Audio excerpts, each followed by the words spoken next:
अस्सलाम वालेकुम अज़ीज़ तलबा व तालिबात। आज फिर से हम आपकी किताब से सबक नंबर 14, सबक का नाम है बुर्ज़हामा, वही पढ़ने जा रहे हैं। दूसरा हिस्सा हम इसका पढ़ने जा रहे हैं। तो चलिए शुरुआत करते हैं इसकी। आप पेज नंबर 96 पे आ जाए, 96 पे आ जाए और दूसरा पैरा आप खोलिए इसका, वही हम पढ़ने जा रहे हैं।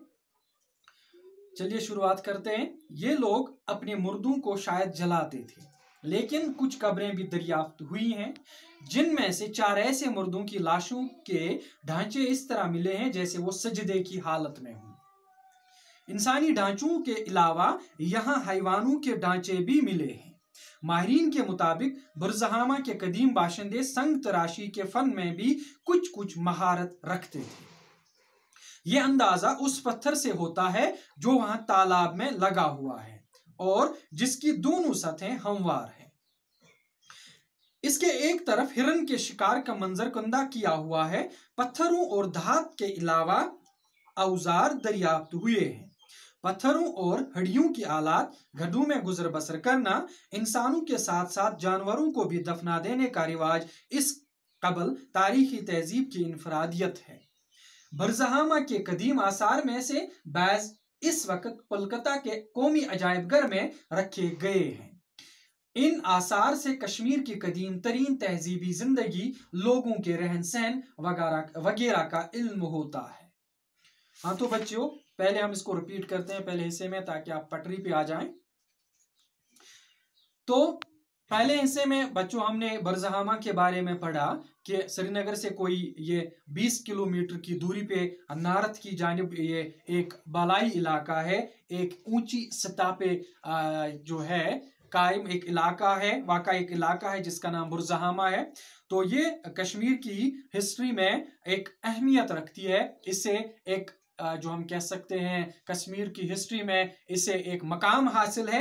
तो माहिरीन एक्सपर्ट्स के मुताबिक वहाँ पे कहा गया, वहाँ पे जो पत्थर मिले हैं उससे पता चला वहाँ पे कश्मीर की कदीम तरीन बस्ती आबाद थी। तो मरकजी जो महकमा आसारी कदीमा है, जो मैंने पहले भी कहा था कि आसारी कदीमा जो पुराने इन इमारात का या बाकी इन नवादिर इमारात का देख रेख का जो महकमा होता है, उनका ख्याल रखता है या खुदाई करता है, वही महकमा, उन्होंने वहाँ पे ज़मीन की जो खुदाई की उसको खोदा, तो वहां पे इन्हें ऐसे आसार, वहां पे उन्हें ऐसे सबूत मिले हैं जिनसे उन्हें पता चला कि वहां पे कदीम बस्ती आबाद थी।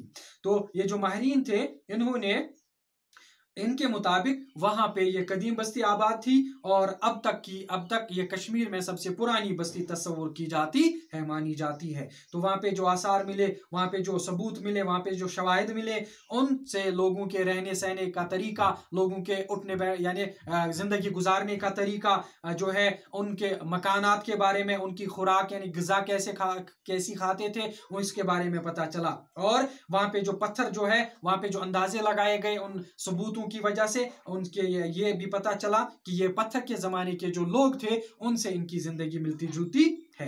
तो बुर्ज़हामा के जो बाशिंदे थे, बुर्ज़हामा के जो लोग थे, पहले उन गड्ढेनुमा गारों में रहते थे, जिन्हें ये 4 मीटर तक ये गहरे बनाते थे और 5 मीटर तक ये चौड़े इनको बनाया जाता था। और फिर सर्दी बारिश वगैरह इनसे बचने के लिए इन गढ़ों के ऊपर ये छत वगैरह भी बनाते थे।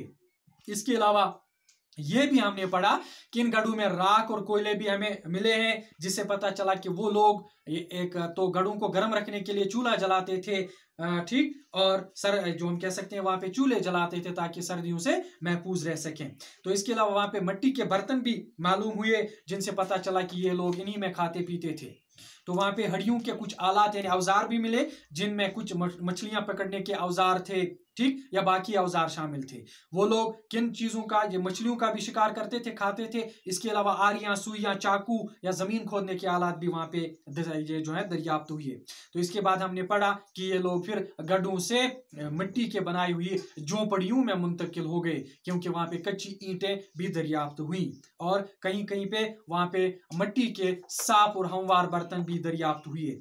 एक बर्तन कहा जाता है ऐसा दरियाफ्त हुआ जो सुर्ख था और उसमें 950 नगीने कीमती जवाहर उसमें लगे हुए थे। ये हमने पढ़ा। तो आज हमने पढ़ा कि ये जो लोग थे बुर्ज़हामा के, ये अपने मर्दों को यानी जो इनके अजीज व अकारिब या बाकी अफराद मरते थे, इनको ये जलाते थे।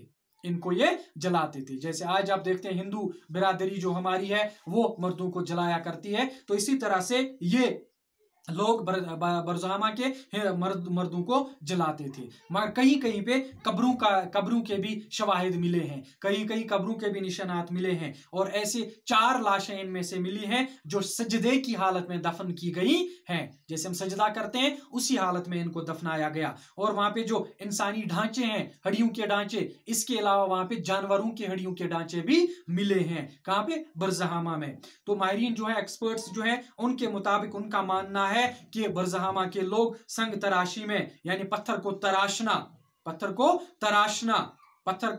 तराशने के जो इनका फन था, हुनर था, फन यानी हुनर, इसमें भी ये महारत रखते थे, इसमें भी ये माहिर थे, इसमें भी ये एक्सपर्ट थे।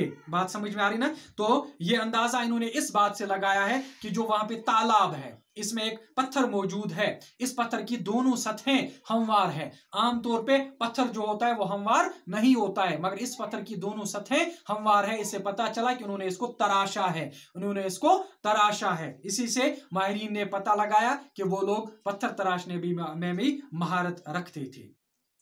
तो एक तरफ बस यही नहीं, बल्कि एक तरफ उस पत्थर पर हिरन की तस्वीर क्या उसको बनाया गया।